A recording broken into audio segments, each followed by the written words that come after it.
আপনারাও কি চান আপনাদের গ্যাজিনিয়া গাছে এই ধরনের সুন্দরভাবে ফুল ফুটুক? তাহলে কি করবেন জেনে নিন। আজকে ছোট্ট করে একটা ভিডিওতে বলে দেবো কি কি পরিচর্যা করবেন এবং কি করবেন না। সবার প্রথমেই মেন যেটা আমাদেরকে জানতে হবে, জল দেওয়া। জল কিন্তু অনেকে অনেক সময় বেশি দিয়ে ফেলেন, তো সবসময় একটা জিনিস ভালো করে লক্ষ্য রাখবেন, মাটি যদি এরকম ভিজে থাকে তাহলে কিন্তু জল দেওয়া যাবে নাই। দেখুন, মাটি হাত দিলে কাদা কাদা হয়ে যাচ্ছে, এই অবস্থায় কিন্তু একদম জল দেবেন না। 2 দিন 3 দিন 4 দিন যখনই লাগুক না কেন, যখন মাটি একদম ভালোভাবে শুকাবে তখনই কিন্তু জল দিতে হবে।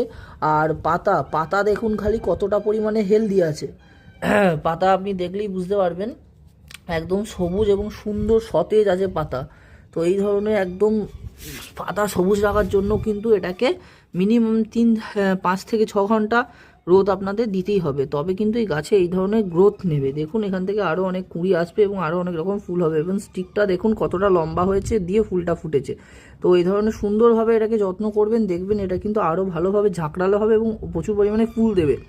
সপ্তাহে ফুল যখন হচ্ছে, তো এই অবস্থাতে আমরা যেটা করব, খাবার কি দেবো, খাবার সর্ষের খোল টোল কিচ্ছু সব বন্ধ করে দেবো, ওইসব কিচ্ছু দেওয়া যাবে না। এখন যেটা মেন দিতে হবে সেটা হচ্ছে 10-26-26।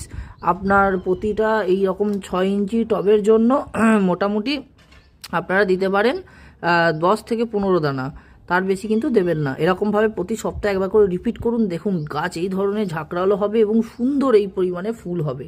এই ধরনের আরও জিনিস জানতে আমার চ্যানেলটিকে কিন্তু অবশ্যই সাবস্ক্রাইব করে রাখুন এবং পাশে থাকবেন। আরও নতুন নতুন ভিডিও আসবে, আবার দেখা হচ্ছে পরের কোনো ভিডিওতে। যে মতো টাটা।